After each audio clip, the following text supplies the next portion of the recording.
오늘 읽은 이 마가복음 13장은 종말론장이라고 합니다. 마태복음 24장과 더불어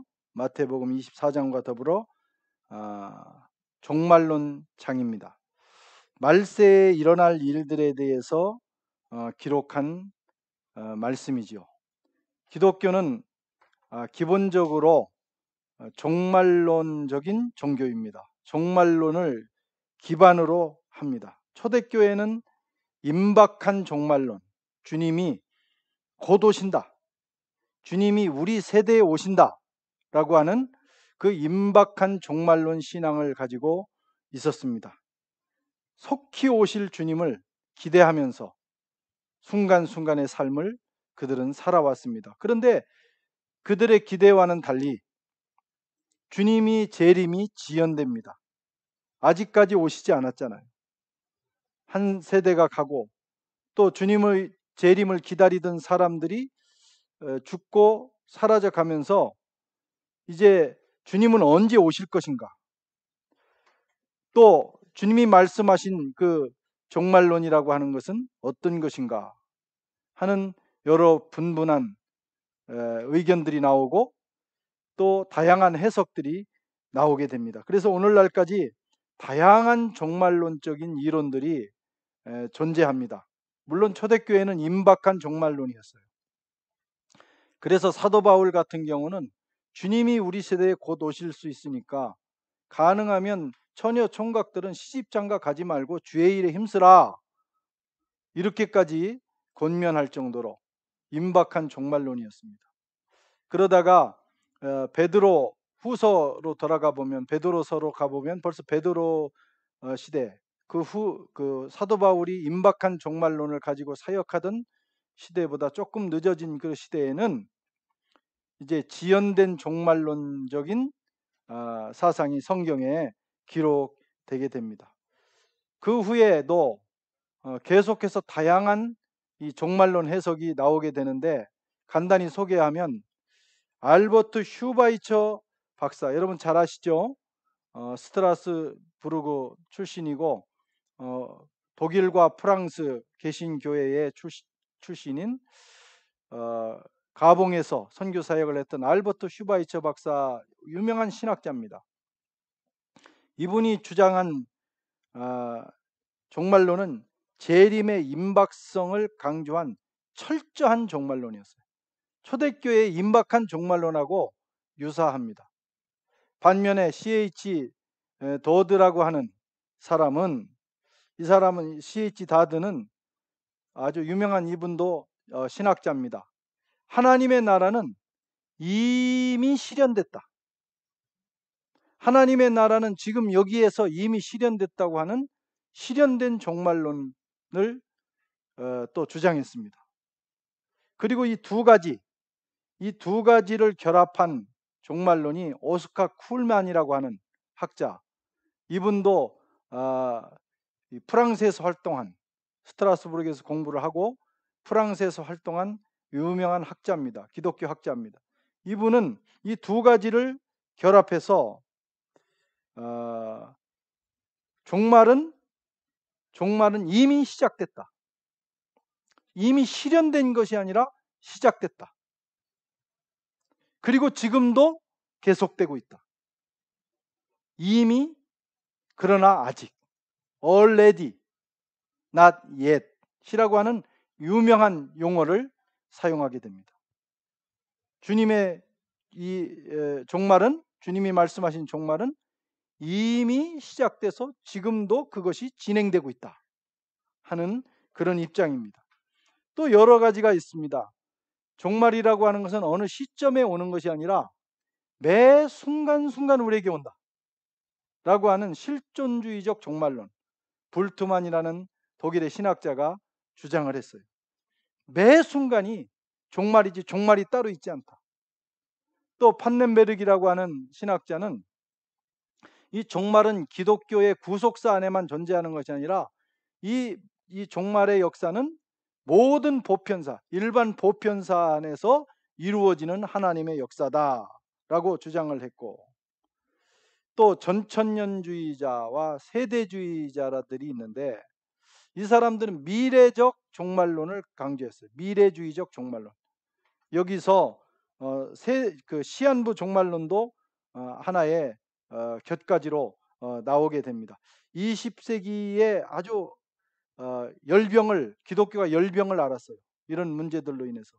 그래서 주님이 오시는 날짜를 계산하고 주님이 언제 오실 것이다 예언하고 하는 그런 무리한 주장들이 있었습니다. 여러분, 잠시 제가 소개한 것만 들어봐도 기독교 종말론이라는 것이 그렇게 단순한 문제가 아니구나 하는 것을 아시게 될 거예요. 이렇게 다양한 이론들이 나왔다고 하는 것은 그만큼 기독교 종말론이 우리 신앙에 있어서 중요할 뿐만 아니라 단선적으로 생각할 수 있는 단순한 문제가 아니고 아주 복합적이고 복잡한 문제다 하는 겁니다. 기독교 이단들, 우리 기독교에서 이단들이 많이 나왔잖아요. 이단들도 대부분은 이 종말론을 가지고 나오는데 이 종말론에서 또 문제가 생겨서 이단이 됩니다. 그들은 자기들의 단선적인 종말론을 단선적으로 이해하고 또 그것을 절대적이라고 주장을 한다. 이렇게 복잡하고 다양한 이해가 가능한 이 종말에 대한 신학을 자기들이 이해한 것만 절대적이고 다른 것은 틀렸다라고 주장을 하는 특징이 있습니다. 여러분, 우리도 조심해야 됩니다. 우리의 신앙과 우리의 신학적인 어떤 주장을 할 때 다양한 이해가 있을 수 있어요. 그것이 보편적인 그리고 정통에서 벗어난 일이 아니면 그 안에서 다양한 흐름을 우리가 볼 수가 있습니다. 그런데 자기가 선택한 그 개념만 절대적으로 옳다 주장하면 그것은 스스로 오류에 빠지기도 합니다. 다양한 해석의 가능성을 열어놔야 돼. 특별히 종말론, 아직 이루어지지 않은 미래까지 포함하는 이 종말론을 우리가 신앙생활하면서 이해할 때는 다양한 해석의 가능성을 열어놓고 우리가 공부하고 그리고 신앙생활하는 것이 좋다고 하는 것입니다. 여러분, 앞으로 3주간에 걸쳐서 오늘 마가복음 14장에 이 종말론에 대한 13장의 종말론에 대한 설교를 하려고 합니다. 이게 신학 강의가 아니기 때문에 이 종말론을 자세하게 다룰 수 없지만 성경 본문을 따라가면서 그 성경 본문이 말씀하시는 그 범위 안에서 종말에 대한 이야기를 여러분과 나누려고 합니다. 저는 개인적으로 오스카 쿨만 박사가 주장하는 시작된 종말론 또는 다른 말로 구속사적 종말론이라고도 합니다. 이미, 그러나 아직, already, not yet이라고 하는 이런 안경, 이런 신학적인 프레임을 가지고 제가 종말론, 특별히 성경을 봐 나갑니다. 그런 관점에서 이것이 제 생각이 절대적으로 옳다고 말할 수도 없고 다양한 해석이 있지만 그 중에 하나는 저는 이것을 택해서 여러분과 우리 기독교 종말론, 우리 기독교 신앙의 종말론에 대해서 살펴보고자 합니다. 자, 이제 본문으로 돌아가면 먼저 예수님은 예루살렘 성전의 파괴에 대해서 예언을 시작하셨습니다. 오늘 2절 말씀에 보면 예수께서 이르시되 내가 이 큰 건물들을 보느냐 돌 하나도 돌 위에 남지 않고 다 무너뜨려 지리라. 예수님의 종말론 강화는 이렇게 시작이 됩니다. 예루살렘 성전이 심판을 받아 파괴될 것이다 라고 하면서 이제 종말에 대한 말씀을 시작을 하시는데 이 예루살렘 성전 파괴 예언은 그로부터 약 37년 후인 AD 70년에 성취되게 됩니다. 예루살렘을 공격한 로마의 장군 타이투스가 이 예루살렘을 점령한 다음에 이 예루살렘을 완전히 폐허로 만듭니다.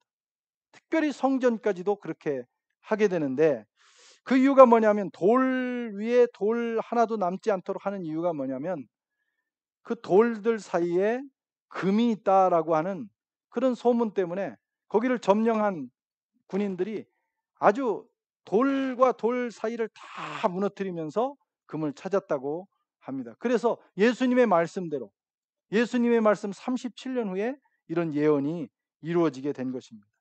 여러분, 예수님의 말씀은 그대로 이루어지는 역사가 있습니다. 왜냐하면 하나님의 말씀이기 때문입니다. 이제 이 예언을 하신 다음에 예수님과 제자들이 감람산으로 가셨어요. 감람산. 이 감람산이라고 하는 것은 예루살렘에서 동편으로 내려오면 기드론 골짜기가 있어요. 이렇게 골짜기가 있고 그 골짜기를 건너면 바로 예루살렘에서 보이는 건너편이 바로 감람산입니다. 그리고 감람산에서 보면 예루살렘 성전이 그대로 보이는 아주 성전을 잘 보기 좋은 장소가 이 감람산이에요. 거기에 있을 때 이제 베드로와 야고보 형제들이 예수님께 조용히 물었습니다. 우리에게 이루소서 어느 때에 이런 일이 있겠습니까? 얼마나 궁금했겠어요. 이 거대한 예루살렘 성전이 돌 하나도 돌 위에 남지 않고 다 무너진다고 주님 말씀하셨으니 얼마나 그 일이 놀랍고 궁금했겠어요. 그들의 질문에 예수님께서 앞으로 일어날 일들과 징조들을 더불어 말씀을 하시게 됐습니다. 여러분, 이 예루살렘 성전은 3번 건축이 되고 3번 파괴가 됩니다. 그래서 지금 제자들이 보고 있는 성전은 제3의 성전이라고 합니다. 제1의 성전은 유대 왕국, 이스라엘 왕국 초기에 솔로몬에 의해서 지어진 솔로몬 성전이 있고, 제2 성전은 바벨론 포로, 그러니까 바벨론의 침공에 의해서 예루살렘 성전이 또 무너지는데 바벨론 포로로 끌려갔다가 돌아온 귀한 성도들이 바벨론 포로 귀한 유대인들이 스룹바벨을 중심으로 거기에 다시 성전을 재건을 합니다. 그것이 제2성전 스룹바벨 성전이고, 그 후에 로마 시대에 헤롯 대왕이 예루살렘 성전을 재건합니다. 더 화려하고 크게 확대하는 거예요. 이 헤롯이라는 사람은 이방인 출신입니다. 이두메 출신입니다. 그래서 왕으로서의 정통성이 없기 때문에 그가 유대 나라의 왕은 돼서 통치는 하지만 자기의 신분의 그 정통성 문제 때문에 이 이스라엘 백성들을, 유대 백성들을 위해서 성전을 봉헌하는 거예요. 그리고 특별히 이 헤롯 대왕은 성전을 화려하게 지을 뿐만 아니라 건축광이었어요. 보통 독재자들이 그런 일들을 많이 합니다. 건축광이었어요. 그래서 많은 건축을 합니다. 여러분 잘 아시는 사해 근처에 있는 마사다, 거기도 아주 탁월한 건축입니다.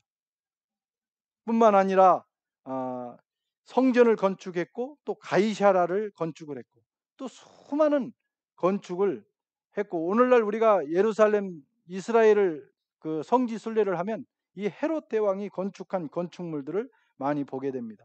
근데 이 성전 보수 확장 건축은 46년간이나 걸렸어요. 그러니까 정말 심혈을 기울인 거예요. 그런데 이렇게 웅장하고 이렇게 화려하고 아름다운 성전이 하루아침에 무너진다고 주님이 예언하시니까 제자들은 깜짝 놀래고 혹시 그 일이 일어난다면 언제 그 일이 일어날 것인가 하는 호기심도 생긴 것입니다. 결국은 예루살렘 성전은 무너지게 됩니다. 주님의 말씀대로 이루어집니다. 그런데 왜 무너지게 될까요? 그것은 심판입니다. 과거 바벨론 포로로 끌려갈 때 예루살렘 성전이 무너진 이유는 하나님의 심판이었어요. 성전은 하나님의 심판에 의해서 무너집니다. 하나님의 백성들이 하나님을 섬기지 않고 바알과 아세라를 섬겼습니다. 거기에 대한 심판입니다. 하나님의 성전이 사명과 기능을 감당하지 않았어요. 거기를 정말 인간의 탐욕, 우상 숭배의 형장으로 만들었어요. 하나님께서 그래서 예루살렘 성전을 심판하신 겁니다. 또 AD 70년에 무너진 이 헤롯 성전은 무너진 두 가지 의미가 있습니다. 첫째는 바벨론에 의해서 무너진 것과 같이 심판입니다. 이곳은 하나님께서 기도하는, 만민이 기도하는 집으로 세우셨는데 사람들이 와서 기도하는 것이 아니라 그곳에서 장사하고 인간의 탐욕을 만들어내는 강도의 구렬이 됐습니다.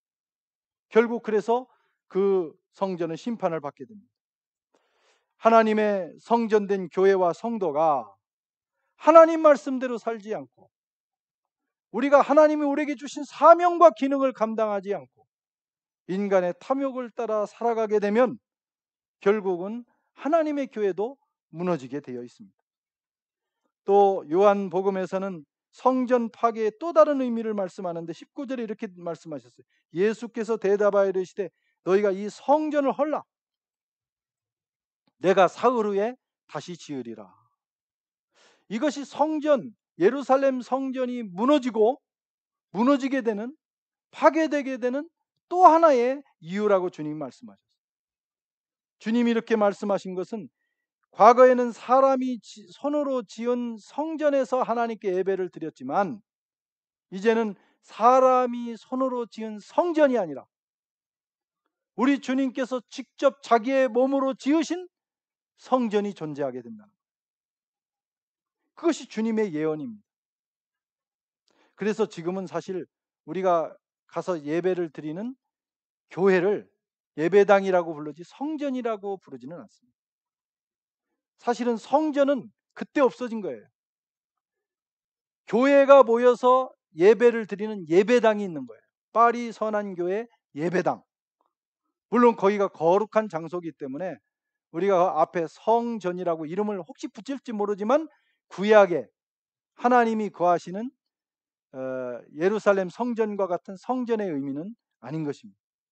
새로운 성전의 시대가 열릴 것이다. 그것이 주님의 말씀입니다.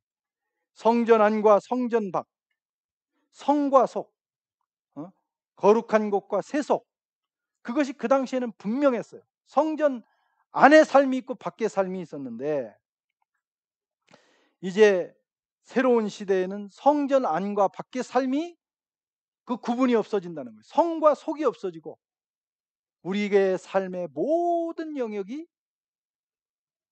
거룩한 곳이 된다는 거예요. 우리가 있는 모든 곳이 하나님의 성전이 된다 하는 것을 말씀합니다. 교회 안의 삶과 교회 밖의 삶이 구분되는 것이 아니라 교회 안에서의 삶이 그대로 교회 밖에서의 삶으로 이어져야 된다는 거예요. 그런 시대가 복음의 시대라는 거예요. 예루살렘 성전 시대는 성소와 지성소가 나뉘어져 있어요. 아무나 들어가지 못합니다. 그러나 주님이 몸으로 지은 새로운 성전 시대는 주님이 십자가에 달려 죽으심으로 바로 죽으실 때 성전의 휘장이 위에서부터 아래로 찢어진 것처럼 그래서 성소와 지성소, 성전 밖과 성전 안이 구분이 없어진 것처럼 그래서 우리가 만인 제사장이 돼요. 누구나 지성소로 나아가 하나님 앞에 예배 드릴 수 있는 것처럼 바로 신약 시대에는 그런 시대가 온다는 것입니다. 그것을 주님이 자신의 몸으로 자기의 몸을 희생시키셔서 만드신 것입니다. 그런 의미에서 저 예루살렘의 화려한 성전, 저 시대는 마감이 되고 이제 새로운 시대가 올 것이다 하는 예언을 주님이 하신 거예요. 그것을 우리가 잘 기억을 해야 됩니다. 우리가 살고 있는 이 시대는 복음 시대입니다. 주님의 몸으로 지으신 주님의 영적인 성전, 그 성전에서 예배드리는 그런 시대예요. 그것이 교회가 되기도 하고 그것이 여러분과 저의 몸이 되기도 합니다. 우리 모두가 걸어다니는 성전이 된 거예요. 자, 예수님께서 이 성전의 그 파괴에 대해서 말씀하시면서 이어서 종말의 징조도 말씀하셨어요. 4절에 보면 우리에게 일어서서 어느 때 이런 일이 있겠사오며 이 모든 일이 이루어지리라 할 때 무슨 징조가 있으리까? 제자들이 얼마나 궁금하겠어요. 이제 주님의 그 말씀은 알겠는데 그러면 언제쯤 이 일이 일어나며 그 일이 일어날 때 어떤 징조가 있겠는가? 제자들의 이 질문에 예수님께서 대답하셨어요. 적그리스도가 출현하고 전쟁의 소문도 일어나고 지진과 기근 등 천재지변 일어나고 복음이 땅끝까지 전파되고 또 성도들은 박해를 당하고 마태복음 24장과 마가복음 13장에는 이런 내용들이 많이 들어 있습니다. 이런 일들이 일어나게 될 것이다. 그리고 사실은 주님이 예언하신 이런 일들이 바로 예수님 당시부터 일어나기 시작했어요. 예수님이 또 승천하신 후에는 이런 일들이 많이 일어났습니다. 성전도 파괴되고 수많은 전쟁들이 일어나고 기근도 일어나고 수많은 일들이 일어났어요. 그러나 여러분, 그렇게 해서 끝난 것이 아닙니다. 그런 동일한 일들이 계속적으로 반복되면서 강화되고 많아졌다, 이런 거예요. 그런 의미에서 시작된 종말론입니다. 예수님의 예언이 예수님 시대에 이미 시작이 됐고, 그 시작된 종말론이 이제 마지막, 역사의 마지막 순간까지 계속 반복적인 패턴을 가지고 진행되면서 점점 나아가는 거예요. 그래서 마치 이것은 나선형, 여러분 나사 아시죠? 나사가 이렇게 돌아가는 원이 거의 그냥 그것만 보면 반복되는 것 같지만 점점 앞으로 진행하는 겁니다. 그러니까 그런 일들이 점점 반복되면서 역사는 시작된 종말은 마지막 완성된 종말을 향해서 가게 된다, 이런 말씀입니다. 아직 이미 왔으나 아직은 아닌 종말. 우리는 그 시대를 살고 있습니다. 그것을 우리가 잘 아셔야 돼요. 아유, 예수님이 2000년 전에 안 오셨는데 이건 우리가 믿을 수 없다. 뭐 종말이, 그건 헛소리다. 무슨 종말이 있느냐. 이미 종말은 다 실현됐다. 이런 개념보다는 주님이 말씀하신 역사의 종말이 있다, 이런 말씀이에요. 그런데 그것이 2000년 동안 점점 그 마지막 목표 지점을 향하여 가고 있는 것입니다. 우리는 그야말로 종말의 끝에 살고 있는 사람들이, 언제 주님이 오실지 우리가 모르지만, 그러나 분명한 것은 과거보다 더 점점 주님이 오시는 날에 가까워지고 있습니다. 그리고 역사의 끝부분에 와 있지 않나 생각이 돼요. 이것을 다른 말로 말세지말이라고 합니다. 세상의 말세, 이 세상의 역사의 끝 중에서도 끝이라, 이런 말씀이에요. 그리고 사실 그게 맞는 말입니다. 그날과 그때는 하나님의 애는 아무도 몰라요. 언제 주님이 재림하실는지, 언제 주님이 오셔서 알파와 오마가 되신 주님께서 오셔서 마지막 역사의 그 마지막 종지부를 찍을런지는 아무도 몰라요. 비밀입니다. 그러나 주님의 말씀대로 징조를 보아 그것이 가까웠다고 하는 것은 깨달을 수 있다 하는 것입니다. 그런 의미에서 징조를 주님이 말씀하셨어요. 여러분, 우리가 언제 주님이 오실지 그 날짜에 대해서 관심을 갖다가 대부분 이단이 됩니다. 그날은 아무도 몰라요. 주님도 모르신다고 그랬어요. 아버지만 아신다고 그랬어요. 그 극비에 대해서는 관심 가질 필요가 없습니다. 그러나 세상 돌아가는 형세를 살펴보면, 아, 주님 오실 날이 가까웠구나, 이것은 깨달으라는 거예요. 그래서 우리가 성경을 잘 읽어야 됩니다. 성경을 부지런히 읽으면 그 주님의 뜻을 우리가 깨달을 수 있어요. 동시에 우리가 해야 되는 것은 세상도 읽어야 합니다. 지금 우리가 살고 있는 시대가 어떤 시대인지, 지금 어떤 일이 일어나고 있는지, 앞으로 어떤 일이 일어날 건지, 역사는 어디로 갈 것인지, 우리가 어떻게 살아야 될 것인지, 이것도 동시에 공부해야 돼요.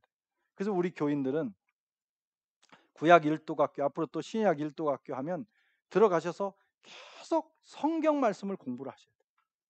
플러스 뭘 해야 되느냐? 그 밖에 세상을 읽는, 한 손에는 성경, 한 손에는 신문을 가지라고 한 것처럼 한 손에는 성경을 들고 한 손에는 세상을 읽는, 인간이 무엇인가, 역사란 무엇인가, 세상은 지금 어떻게 돌아가는가를 읽어나가는 공부를 해야 돼요. 신학, 또 인문학의 소양을 갖춰야 합니다. 철학을 배우기도 하고 심리학, 역사학, 또 미래학, 이런 다양한 분야에 대한 기본적인 지식들을 갖춰 나갈 때 여러분, 우리가 이 종말을 준비하는데 아주 유익하고 이 시대를 읽는 지혜를 얻게 됩니다. 바라기는 저와 여러분들에게 이런 은혜가 있기를 바랍니다. 우리는 뭐 신학자도 아니고 철학자도 아니고 인문학자도 아닌데 뭐 그런 걸 공부하느냐, 그렇게 생각하지 마시고 기회가 있을 때마다 다양한 분야들을 읽어 나가시다 보면 주님의 말씀과 또 세상 돌아가는 것들을 우리가 환하게 보는 그런 은혜가 저와 여러분들에게 있을 것입니다. 세 번째로 종말을 어떻게 살 것인가, 주님이 말씀하셨어요. 이제 다음 주에 종말에 대한 구체적인 말씀을 드릴 텐데, 이 종말의 여러 징조들이 일어나는 이 시대를 어떻게 살 것인가. 13절에 보면 또 너희가 내 이름으로 말미암아 모든 사람에게 미움을 받을 것이나 끝까지 견디는 자는 구원을 받으리라. 이 종말을 사는 성도의 자세 한 가지를 주님이 말씀합니다. 그것은 뭐냐면 인내라는 거예요. 끝까지 가라는 거예요. 끝까지 견디라는 거예요. 끝까지 참으라는 거예요. 왜 끝까지 견뎌야 합니까? 왜 끝까지 견뎌야 됩니까? 견뎌야 할 만한 상황이 오기 때문입니다. 어려운 세상이 온다 이거예요. 우리가 생각하기에는 역사는 발전하면서 다양한 문명의 이기가 개발이 되면서 인간 삶이 날로 좋아질 것 같지만 그렇지 않다는 거예요. 좀 좋아지려다가 여러분 19세기가 끝나고 20세기가 될 때 이 서구인들은 완전히 20세기는 유토피아 세계라고 생각을 했어요. 그런데 20세기가 오자마자 세계대전 2번 경험하면서 처참하게 그 생각이 무너진 거예요. 우리 앞으로 앞날이 어떻게 될지 모릅니다. 우리가 21세기 맞이하면서 코로나를 맞이해 버렸잖아요. 이 파급 효과가 어떤 것이 일어날지 몰라요. 앞으로 우리 앞에 어떤 일들이 일어날지 낙관할 수만은 없다 이거예요. 종말은 낙관할 수 없는 시대입니다. 각종 역병과 천재지변, 사람과 사람의 갈등과 다툼, 미움, 그리고 전쟁과 수많은 일들이 우리 앞에 놓여 있을 것입니다. 세상이 성도들을 가만두지 않습니다. 마귀는 우는 사자처럼 역사합니다. 마귀는 교회와 싸우기 위해서 지금 해변가에 섰다고 요한계시록에 말씀하고 있어요. 지금도 매년 10만 명 가까운 그리스도인들이 순교를 당하고 있습니다. 자유민주주의나 또 선진 국가에서는 신앙을 대놓고 탄압을 안 하지만 여러 문화, 법, 여러 가지 조건들이 우리가 신앙생활을 할 수 없을 만큼 옥조여 오고 있습니다. 무력으로, 때로는 법으로, 때로는 문화로 공격합니다. 이게 종말의 시대입니다. 여러분, 지금보다 앞으로가 더 나아지리라고 생각하지 마십시오. 우리에게 필요한 건 인내입니다. 이 신앙 붙들고 끝까지 가는 거예요. 어떤 순간에도 타협하지 않고 이 복음 신앙 붙들고 주님이 오신다.